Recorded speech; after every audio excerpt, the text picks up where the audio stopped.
Hello, everyone. Welcome. We have a pretty good number. I think we might get a few more trickle in, but that's all right. Evenings are always tricky to manage time with family responsibilities and all of that. So thank you so much for joining us tonight for our May version of AECE Connect. For those of you who are new, I'm Leah and I'm with the Alberta Leaders Caucus. And we support AECE and the field generally with policy research and documents. And my co-host, is that what you are? Co-host is... My name is Christy Scarlett and I sit on the board of directors for AECE. So thank you for joining us tonight. Welcome. So a couple of housekeeping things and then we'll get into it. And we do have a special guest this evening. Keithley is a student with Mount Royal, and so she's going to present on her capstone project very shortly. So we're really excited to hear from her. So just as you can see on the screen, some notes about how things are going to work tonight. Those of you who've done this before, the same spiel as always.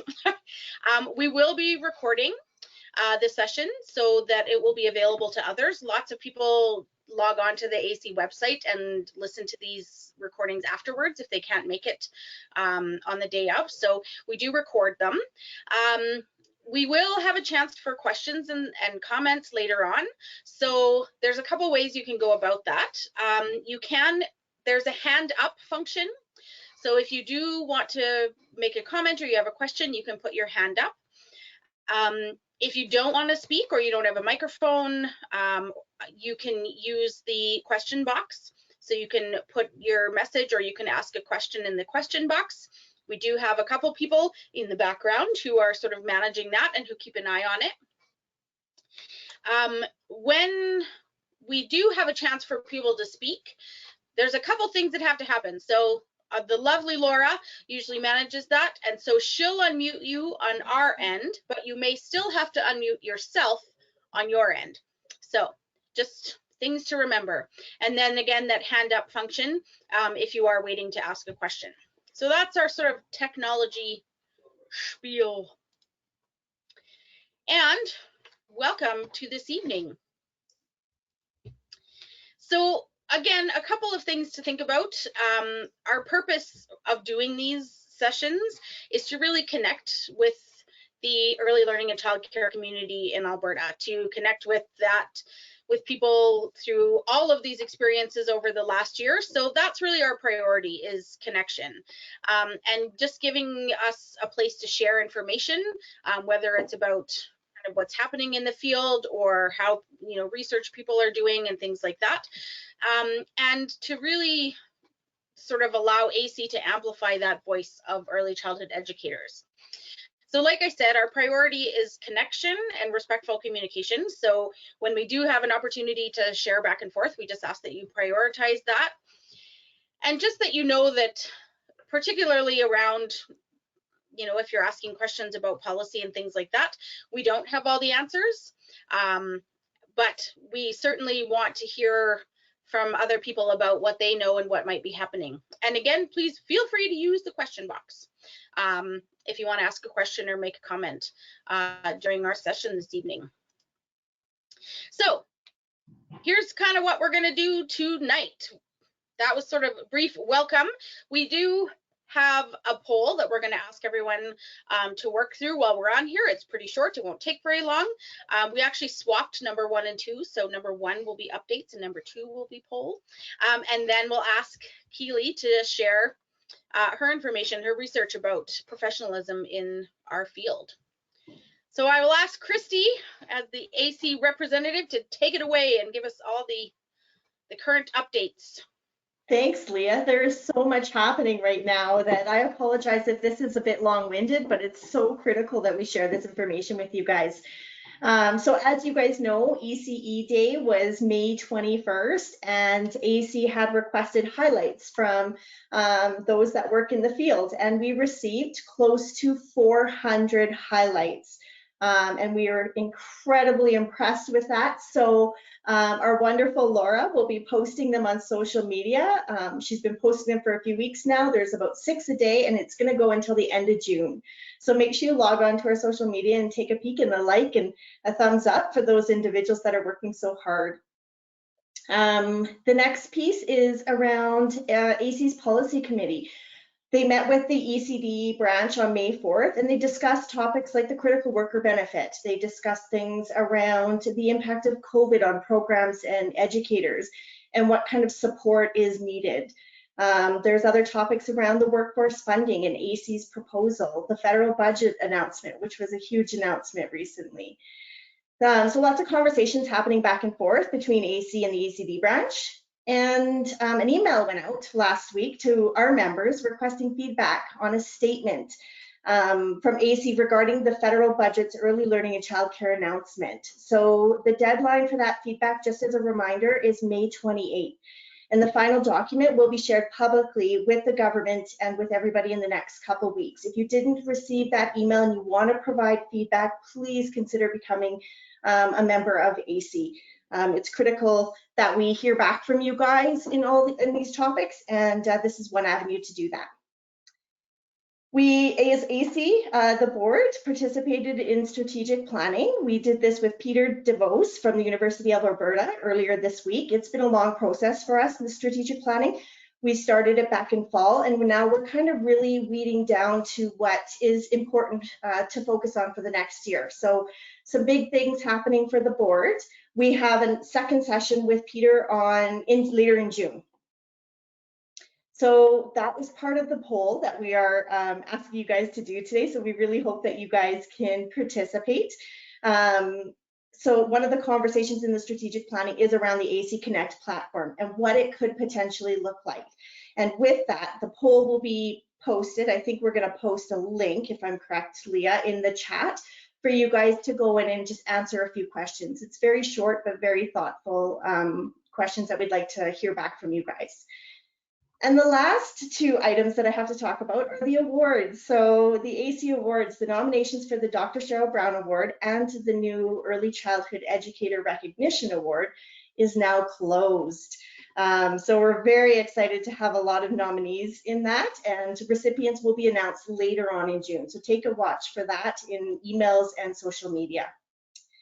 And the last item I want to share with you guys is that the AECE board member nominations are opening up. So we have an AGM in September, and we're going to be opening up nominations in June. So please watch for the announcement in the monthly newsletter, in the social media, and through email. So if you are interested in nominating and being part of the board of AECE, the nominations will remain open till no later than August 3rd. And I think that's it for all the exciting stuff that's happening for you guys and for us as well as at AECE. Thanks, Chrissy.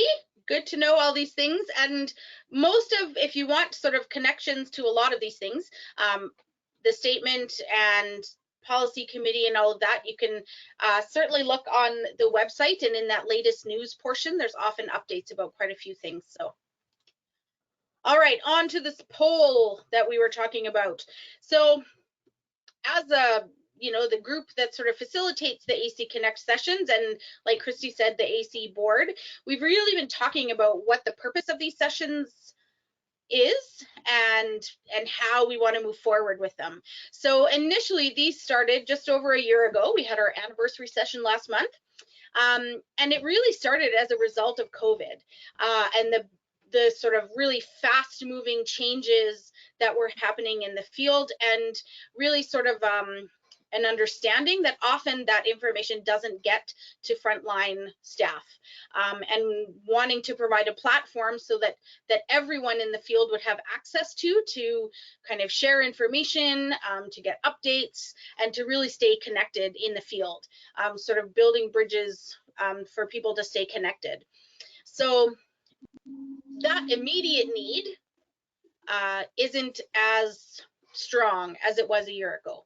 So we really want to think about what is what is important about these sessions, why do people attend them, and what kind of connection are ECEs and others in the field looking for going forward. So how can we make these a useful endeavor for you and for us? So Laura is going to put a link in the chat, and we're going to give you like 5 minutes right now to go and fill out the poll. It is really quick. It's mostly multiple choice. It's on AECE's website. You guys are getting first crack at it as attendees tonight. It'll go out to sort of the general public and AECE members later this week, because we do want to get as much feedback as possible about what is useful about these sessions, why do you attend them, and what are you looking for in the future. So. Yeah. And how we're achieving your goals, right? Is your initial goals a year ago, are they still withholding? Is that still what you want from the AECE Connects today, right? Or, you know, starting again in September, that might look very differently then, so. So the link to the poll is in the chat. So I encourage all of you to head there now. And we'll give you a couple minutes to just start working through that poll right now while we're here, just so we can get started getting some of that feedback. And since you're attending, we might as well take a minute to find out why.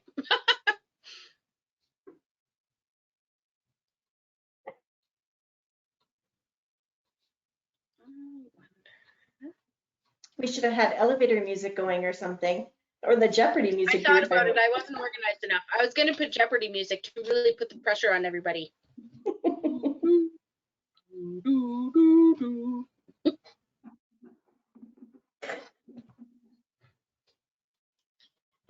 But I am going to share it. I was gonna say, maybe if there's if anybody's having troubles accessing it, they can let us know in the chat as well, but I think it should be okay.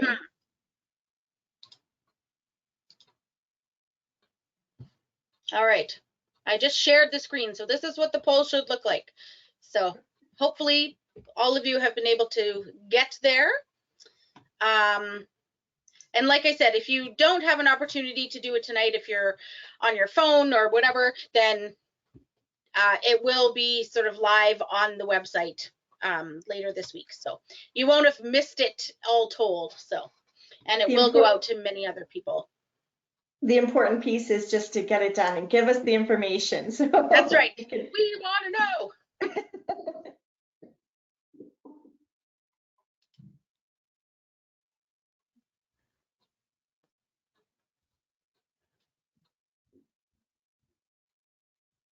The interesting part about Google Analytics is I can tell there's 23 people on that page.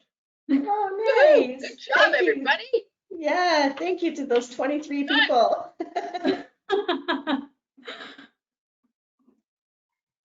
All right, well, if you're on there, don't feel like you have to leave.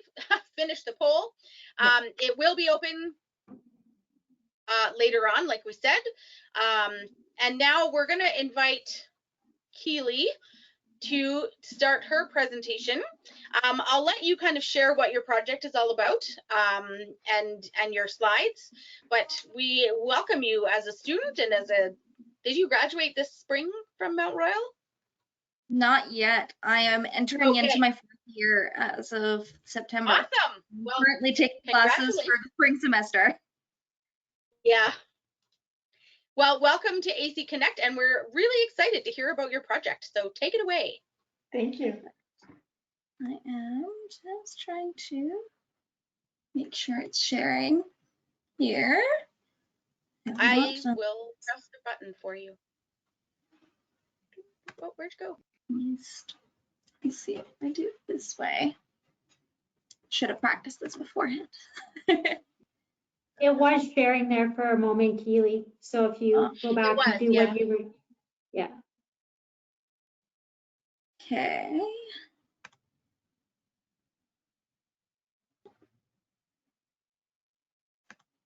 So there you go.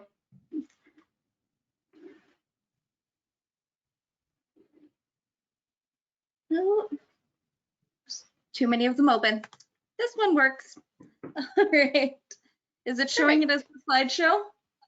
No, just the whatchamacallit screen. Yeah, Oh, there we go.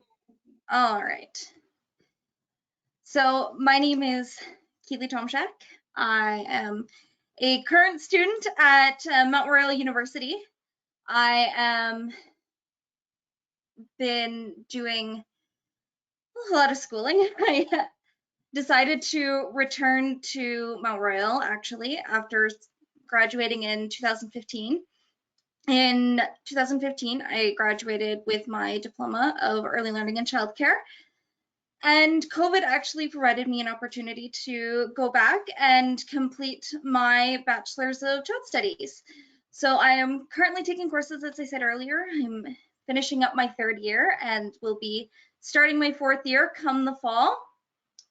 I'm actively working in the field and have been since I graduated in 2015.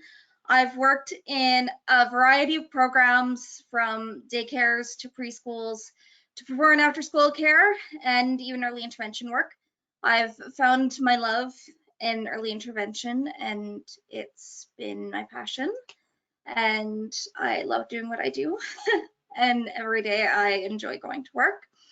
My hobbies are not vast because a lot of my time is spent working or being at home with my dog or doing a lot of schoolwork. But when I have some free time, I love to read. I love to go outside and garden and just spend some time in nature. So the question remains is, why did I return to school? Well, I had always wanted, since I graduated, to return and to complete my education. And I just kept telling myself since 2015, oh, I'll go, and putting it off. And really COVID-19 provided an amazing opportunity for me to go back because I've been able to complete my education online and be able to work and do schooling at the exact same time without having to compromise from one or the other. So I've been able to work fairly full time and also maintain a full-time education schedule. I felt that it was a perfect opportunity because I was falling behind on my research. I felt like I wasn't active. I wasn't able to really engage in the community as much as I had wanted to. And so I really decided that that was a good enough reason, along with my desire to advance my knowledge and even my job opportunities in the future in the field. So in 2020, I decided that I was going to return and become a full-time student again. All right. So my topic today is, what is professionalism in early learning and childcare? Well, why I chose this topic is because I was granted the amazing opportunity as a student to complete a leadership practicum, which I was able to work with a master's student and work on their thesis, which was surrounding the topic of professionalism in the early childhood educator section. This research came from a global perspective, and I was able to research over 30 articles in a matter of 4 months and really create a new ignition within myself of my passion, and that the problems that we're facing in Canada are not just Canadian problems with professionalism. They are an issue worldwide. And I really thought that this topic and these research items were important to share. And I had approached AECEA to be able to have this opportunity tonight to share with you all. So the question is, what is professionalism? Well, Merriam-Webster defines it as the conduct, aims, or qualities that characterize or mark a profession or a professional person, or the following of a profession such as athletics, or gain or livelihood. So this is just a basic dictionary definition, but realistically, professionalism is, and a professional is someone who works not just in office. It's not just someone who is sitting there with their suit and tie. It is much more than that. It is a person or an individual who's got specialized knowledge, often including in academic education, and a background which helps them be specialized in a certain topic or idea. So the question that I had when I was thinking about professionalism is ECE work a profession? And to me, it really is. We all have had some sort of education. We have a specialized knowledge in the care and development of children, and we share that knowledge on a day-to-day basis. So we are professionals. So I'm going to talk a little bit about my research and the different countries that I've had the opportunity to get some research from. And we're going to start right close to home in Canada. So one of the issues that has come up when I was doing my research was, how do we manage the balance of high quality care and affordable care? So high quality is, you've got, your great professionals who are able to work and be able to be there all the time, but we also need to make it affordable for the parents and affordable for the programs, and we need to be able to pay our professionals what they're due. And this seems to be a consistent problem that is not just faced in Canada, but seems to be faced around the world. But how can we overcome that? And the research that I've done talks about we should be having professional pay for the professional work that we've done. Our current wages in Canada are between $16 to $20 an hour. In Ontario, the Association of Early Childhood Educators actually suggests that this be a minimum of $20 an hour, and that teachers in a school setting actually receive more recognition than early childhood educators do, provided that we are still working in an educational setting. We are providing education, we are providing a service to children, but teachers are receiving of more recognition than our early childhood educators are.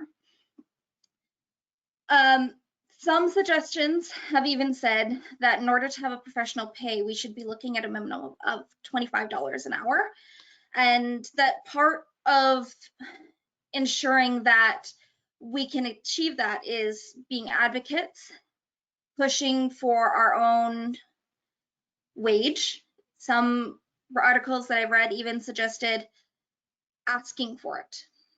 It might seem a little crazy and it might seem a little out of the box to ask for it, but the article stated that you should be able to respect yourself as a professional, and you should know your worth as a professional and be able to ask for what you feel that you are worth as a professional. Then another topic that came up when I was looking at professionalism in Canada was the topic of universal childcare. Universal childcare is some idea that would connect all provinces in Canada to be under the same system, the same policies, and the same idea that we can ensure that we have a set standard across the country. We currently don't have this, but there is work being done and there's research on this topic.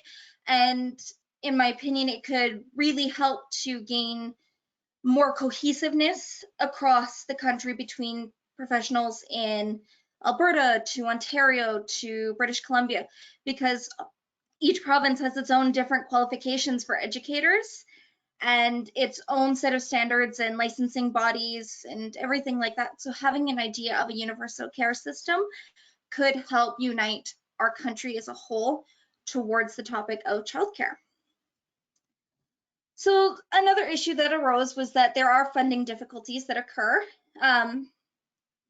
Every government has different opinions and different governing bodies have different opinions about childcare, but it seems that there are some that have issues with providing the funding needed to ensure that we are able to complete our job as professionals in a way that we can benefit not only the staff working in the programs, but the families and the children, and ensuring that this is something that is able to be cohesive. And we're chronically an underfunded industry along with education.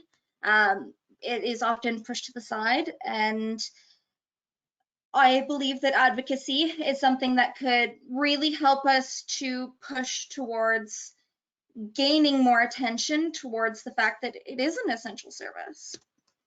So we are an essential service. The government and the country has said that we are an essential service.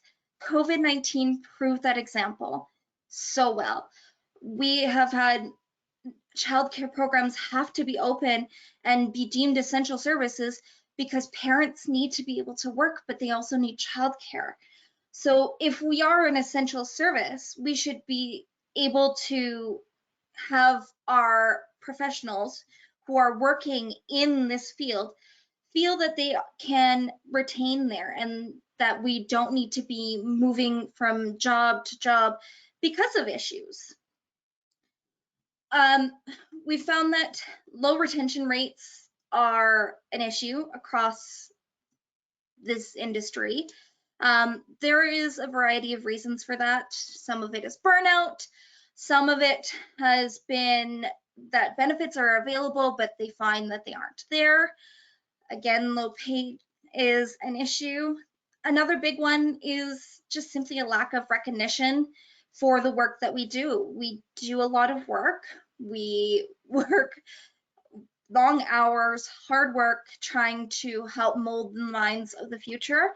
And we really need to be able to keep these qualified staff in these programs and ensure that we have the best quality of care in order to ensure that our educators and our students get the best that we can offer.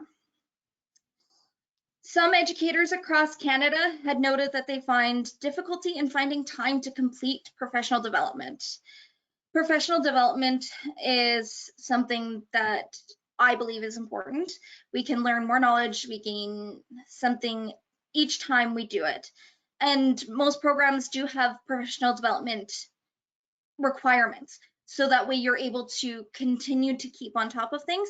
But finding the time in between balancing life, work, children, families, all of these things, it can be hard to find time. Some educators have even stated in some of the articles that I read that paid lunch breaks and staff rooms are inconsistent between programs, and that there sometimes is even a lack of materials and cleaning time to be able to complete the job that we have, let alone completing any professional development on top of this. A lot of the time, parents, community members, and sometimes even professionals view us as babysitters. Babysitters is a really hard term to understand because we are professionals based on the definition of what a professional is. We have specialized training, we have specialized knowledge, so we should be viewed as such, not only by our staff, our management, but also as the community as a whole. In early childhood education is something that is important, and having this lack of recognition can really be hard to show what is a professional, and we need to be able to advocate for ourselves. I'm going to go into the next country, which is the United States. So the United States and Canada are very close in our systems, and they do have a split system model, which means that 4 and under is a separate program from mandatory school age program. So there's a hard split between kindergarten plus when you're in your school to early childhood education. In the research that I've done, it was found that in the United States, they also struggle with low wages. Many in the United States actually average a matter of $11.65 an hour, and then versus a kindergarten teacher who on average makes about $32.80 an hour. So there's quite a discrepancy in between what the school teachers make versus what an early childhood educator would make. Most often not, an educator in the United States must actually hold more than one job. And if you even have one child, you're most likely living below the poverty line unless you have a partner who works a high-paying job. In the research, it was found that many of them struggle to make their ends meet. If any kind of unexpected expense comes up, they can't afford it and they can't understand it. And more often than not, they're actually seeking out government supports because they are not making enough money. In the United States, they also have difficulties finding the time and the money to pay for the professional development that they need to complete. So things like their police checks and all those other things. A lot of the programs in the States don't seem to be paying for those things. So a lot of educators who are already living below the poverty line are now having to pay out of their pocket to pay for their professional development. And on top of it, they're having a lack of recognition. So they're also viewed as caregivers or babysitters and not the professionals that they really are. In the United States, there is a lack of policy in place to protect the funding required. They have started to make some good changes, but they really could be doing more. But again, this advocacy piece comes in and we really need to be pushing for our rights and our profession as early childhood educators. The United States also has funding difficulties. They are chronically underpaid, under budgeted in their government system, and it makes it really hard for them to do what they're doing and what they love to do, and they have high turnover rates just the same as Canada does. I'm going to move on to the next country, which is Australia. So Australia also feels undervalued. They are undervalued as professionals. So they're not recognized by their community or by their parents, and they actually have a 30% turnover rate. And on average, an educator in Australia only manages to stay in the field for an average of 3.5 years. This is in part due to low wages, a high number of requirements to maintain the job, difficulties with the finances. Some see it as too much paperwork, they feel undervalued. There's a lot of reasons that go into this. On average, in Australia, the wage is $18 to $32 an hour, which is on par with Canada, but they find that in Australia, this is too low a pay still to match their economy and to be able to make a living wage. In 2016, the one article I read stated that, in fact, 1 in every 5 educators were planning to leave their job within the next 3 years. They don't see themselves staying at their job, and they don't see themselves being recognized.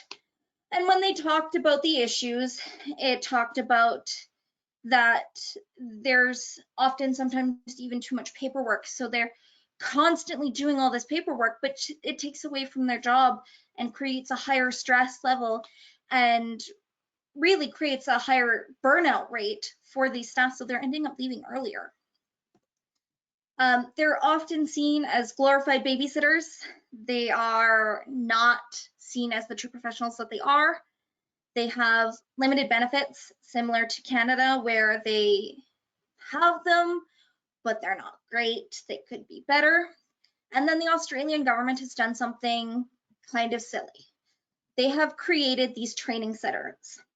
And in these training centers, they have fast-tracked the education of an early childhood educator and made it so that the current educators in the field who have gone through the regular training feel undermined, they feel undervalued, they feel like the work that they're doing doesn't hold any recognition to what they're truly doing.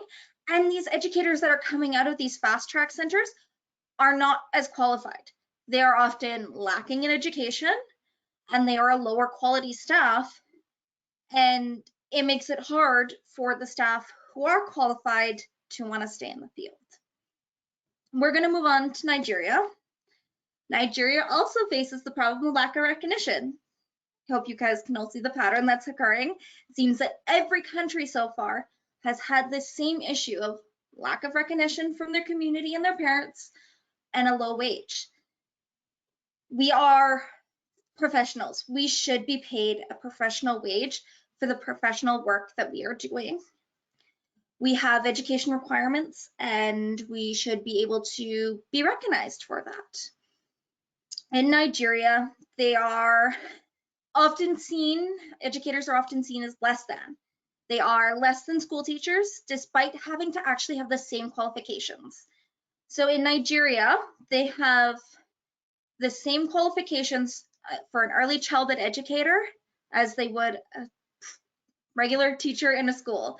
So they really don't understand why there is such a lack of recognition and a lack of understanding, and why there has to be such a wage discrepancy between both programs. Nigeria also, like Canada and the United States, has a split model system. So again, the 4 and unders are their own separate, and then the mandatory school age are the same. All right, we're going to move on to Serbia. So Serbia has programs that are actually partially funded by the government. Serbia was a very interesting country to read about because, in fact, parents only end up paying 20% of their childcare cost, and the rest is funded by the government. But that's not to say that they don't have issues. So while Serbia does say that they see themselves as having this better system for the parents, they still don't have a consistent title.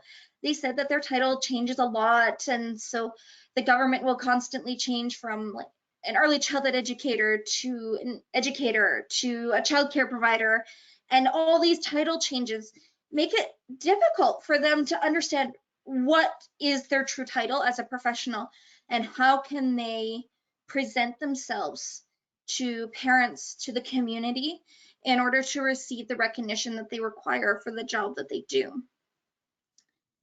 In Serbia, they are also viewed as a lower status, and again, they have lower pay than a school teacher, which is seeming to be a consistent theme across most countries. In Serbia, they have an interesting thing that they do, which is what they call multidisciplinary teams. So what they do is they have a bunch of different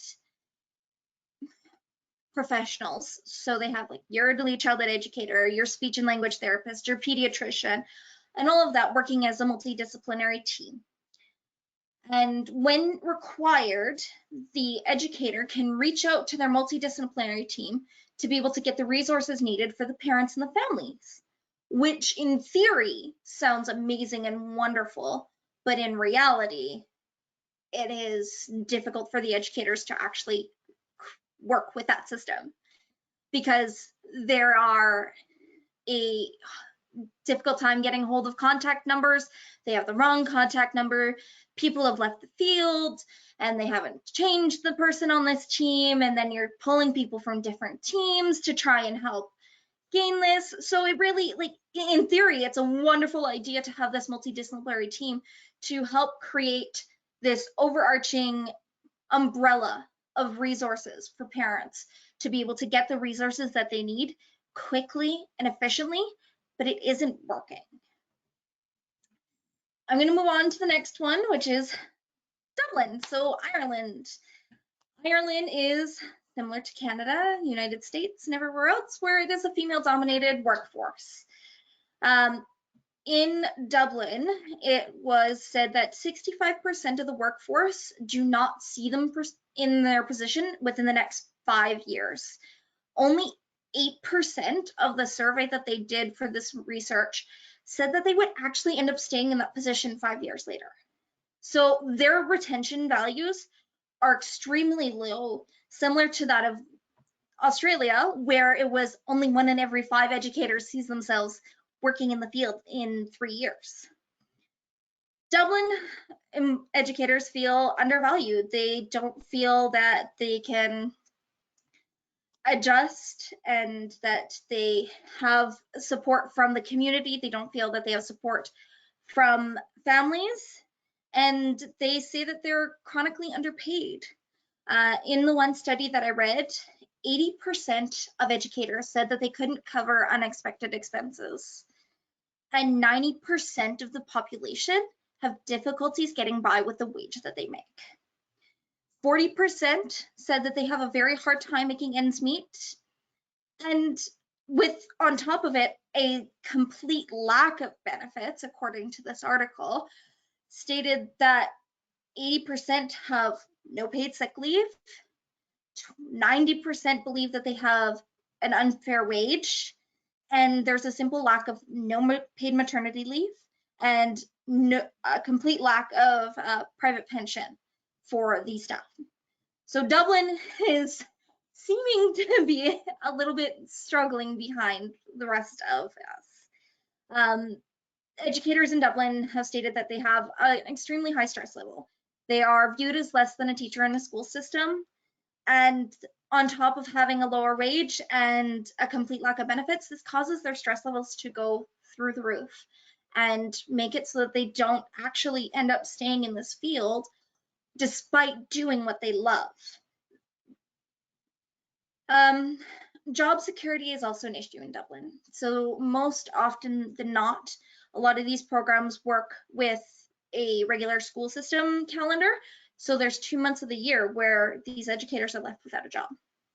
And so for someone who's already struggling to make their bills and everything else, they find that there's this two-month gap where they don't know what they're going to do, and they don't know if they're going to be able to go back to their job in the fall. And this causes educators to leave the field, and it causes more burnout, and it causes a feeling of being undervalued and not being recognized for the work that they do. In Dublin, there is actually no professional body, according to the article that I've read, and many educators feel that having a professional body of educators would give them a more focused voice and a better platform for advocacy work for themselves. But at the time of the article, there was no professional body. So in this article, I have pulled some numbers for you all to see. They talk about the different issues and ask the researchers basically ask the participants if they felt a certain way about these items and if it was a yes or a no. And it led to a variety of different topics. So 86% of educators in Dublin said that they received too low of pay. 66% said that they lack recognition. They lack recognition from the community, from parents and children. 49% say their stress levels are quite high, that it's not easy to deal with. 29% say they deal with summer layoffs and have a hard time figuring out what to do in that summertime. 28% of people in Dublin have said that they have unpaid time. So paid like sick leave or maternity leave, all these things fall under that category. So it's a fairly high number. 14% said that they struggle with a lack of job security. 30% said there's actually too many inspection bodies. So in Dublin, they said that there's too many cooks in the pot or cooks in the kitchen, and they can't really completely do their job because they feel like they have to be fighting with these different inspection bodies and trying to complete all of these regulations that they need to do and aren't actually able to complete their job. 35% of participants stated that there is just simply not enough funding for education in Dublin. 43% said that they were overworked with too much paperwork and that they weren't able to complete their job because they were consistently doing paperwork. And 8% actually stated that they do have job security. So taking all of this into consideration, there seems to be some consistent themes throughout every single country. There is a lack of recognition. We seem to be a chronically underpaid profession. We seem to be a chronically unrecognized profession, because that is what we are. We are a profession. We are professionals. We are people who have specialized knowledge, who are able to complete their job and be able to share that knowledge. And we really should be valued as that and seen as that.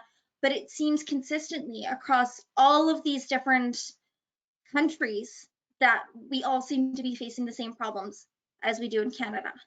We just need to be considering some things when we are talking about this professionalism, which is my next topic.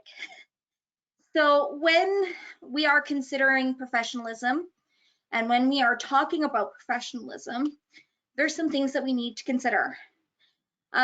When we're trying to rethink how we are talking about professionalism, we need to make sure that we have a space that is able to have critical questions being asked without judgment and a safe place. And this is not just only for educators, but these questions can also come from the children's, the families, and the community which we serve. We need to be able to dive deep into what is professionalism in early childhood education and how can we expand that knowledge that we are a profession and we are professionals to the greater public, and what does that professionalism mean to us early childhood educators. And when we're also considering this, we need to consider that there needs to be some knowledge sharing. We should have opportunities such as this to share knowledge that is current and past and is able to be presented, and that way people coming into these conversations are able to have the best knowledge that they can have when we are able to talk about these things and consider this topic. Another thing to consider was we need to be able to tackle the practice and theory divide. So what that means is that there seems to be a consistent barrier between practice and theory, and they don't seem to be meshing. So when we're talking about professionalism, we need to be able to blend both of those ideas together and be able to figure out how, as educators and when we're in the field and we're working, can we ensure that our practice and our theory are able to mesh and not be so divided.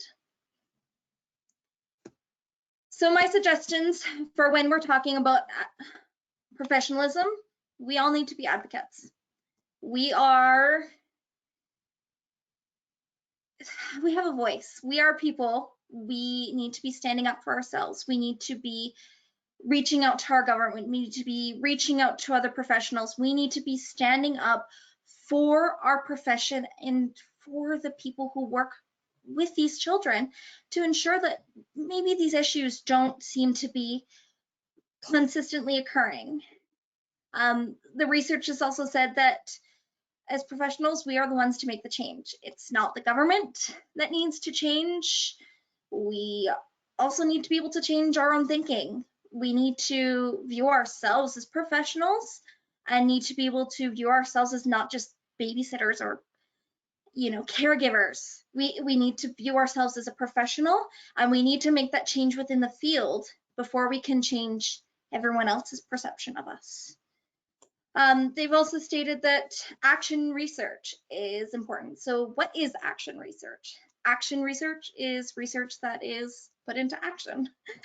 So it is research that is done that we can take action on. So things like the one from Dublin where they said that they're chronically underpaid and there's too many governing bodies and things like that. So they can take that research and make a proposal or do some action within the field based upon that research that they've done. And when the time comes, we need to be able to work with the government as a team, not as an enemy, not as an opposition. We need to work with them to be able to ensure that everyone can get a benefit, to ensure that we are able to be paid, to be able to seen, to be able to be heard as a profession. One of the suggestions that I came across too was that there should be some standards of education. So they are some suggestions that say that there should be a minimum of a 2-year diploma that is required before you can enter the field. And at best, we should be introducing everyone to the 4-year early childhood education degree. And this degree will go into detail about pedagogical leadership and what does that mean and how can we use that to better support our field.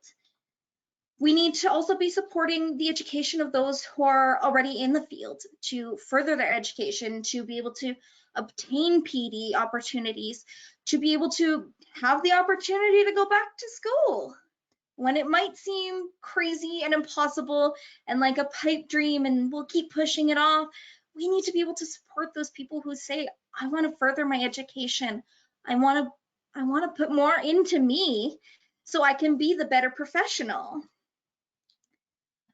There are even some suggestions that state that there should actually be more qualifications for those who are working in management positions.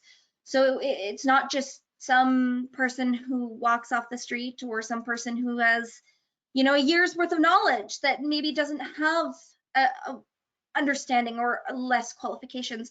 We should be encouraging our management professionals to strive for more education, to further themselves in order to support their early childhood educators that are below them, so that way everyone has the best possible cohesive team possible.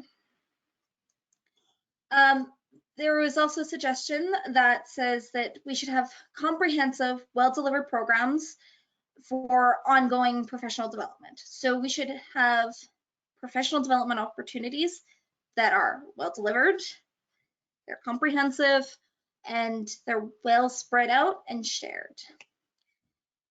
There is also a suggestion that we should have a better code of ethics and standards of care, and that these code of ethics and these standards of care should actually be similar to that of the school system.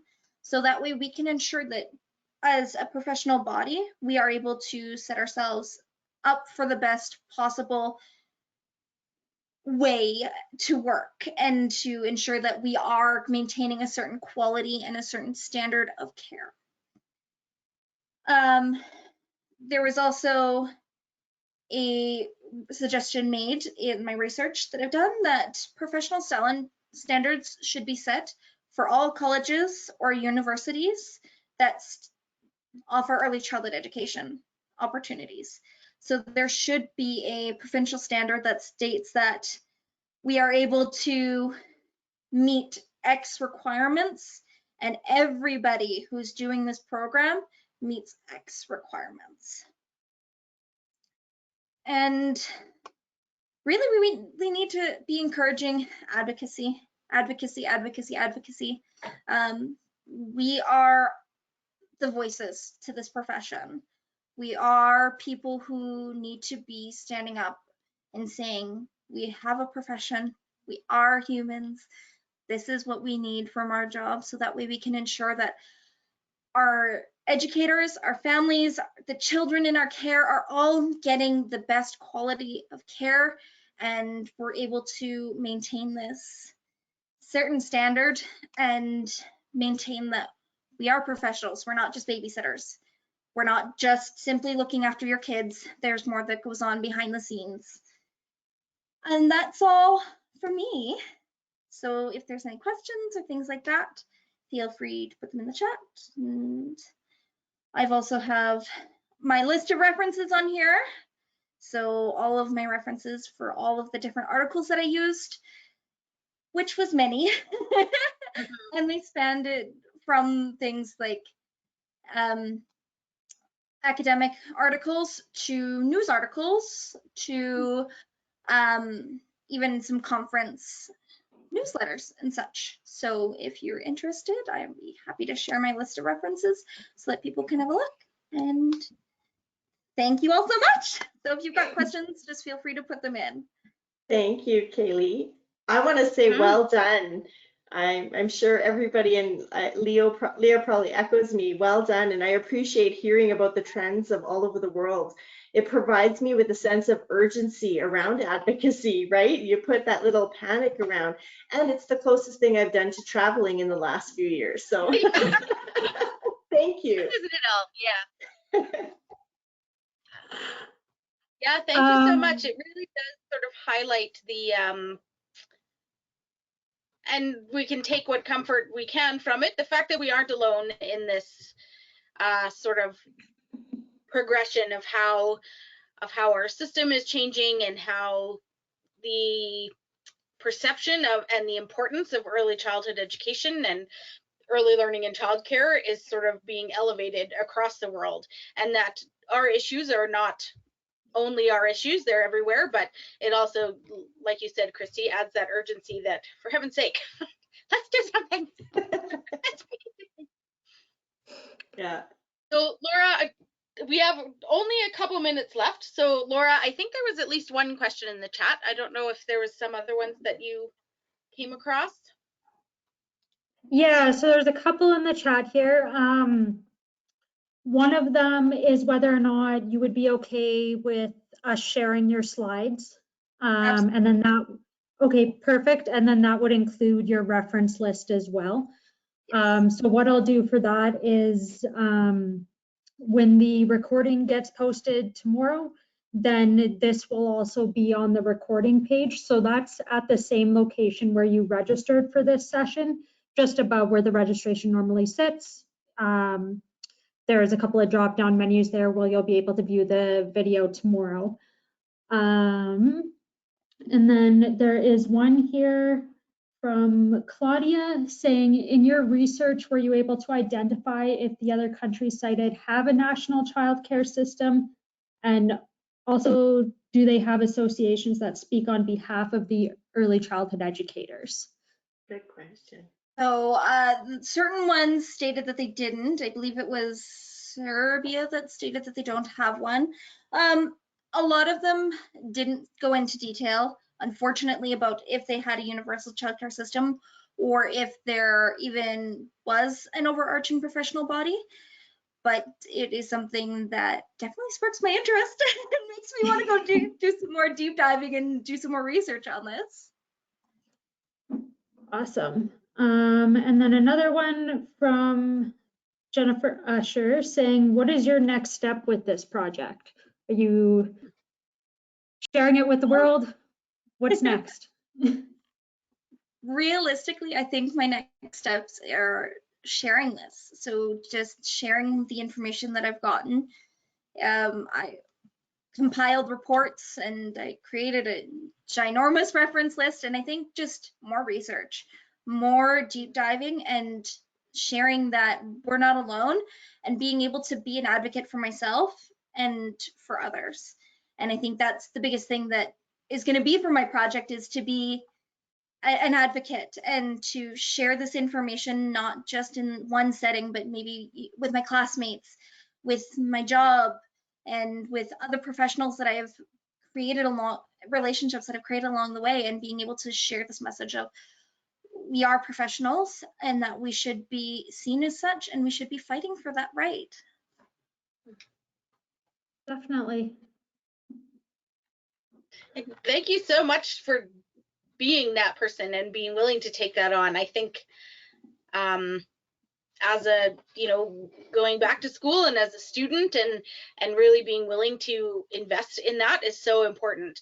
And lots of the things you talked about sort of resonated for me around things that are happening right now for us in Alberta and in Canada around, the federal budget and our possibility for a national childcare system, and the real opportunity we have right now to get this message of professionalism out there. So I really appreciate that you're willing, as a student and as someone who's been in the field for a while, to really get this message out there and to take that on, because advocacy is not something I think that everybody feels like they connect with. And so, but we really do have a unique opportunity right now to have a voice and to really make that voice heard.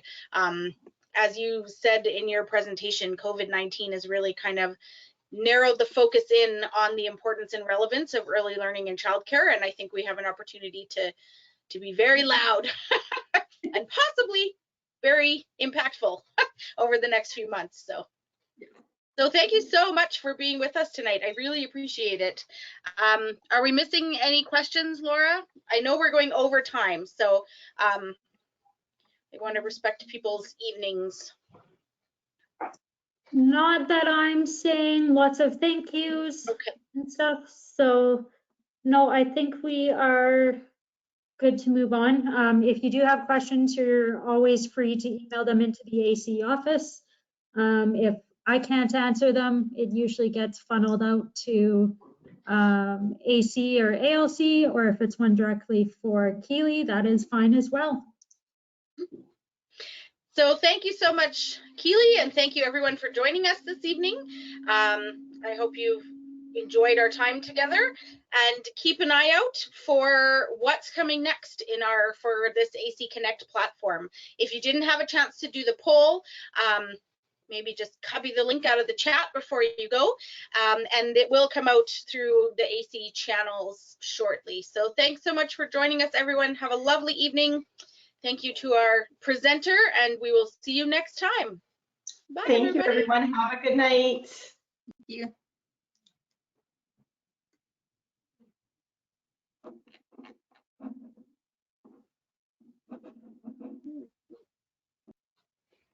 Just give me a sec. I'm putting in the link again for people. Oh, thank you. You guys can hop off though. I couldn't remember how to end it. I'm like, what button do I press? Keithley, you did a wonderful job. Thank you. Thank you so much. I can see the passion just shine right through your energy. It was amazing to watch. Yeah, this project definitely, it reignited that passion that I thought that I'd lost, and I thought was, well, I don't know about furthering my education, so it just was really a good opportunity. That's wonderful. I'm glad.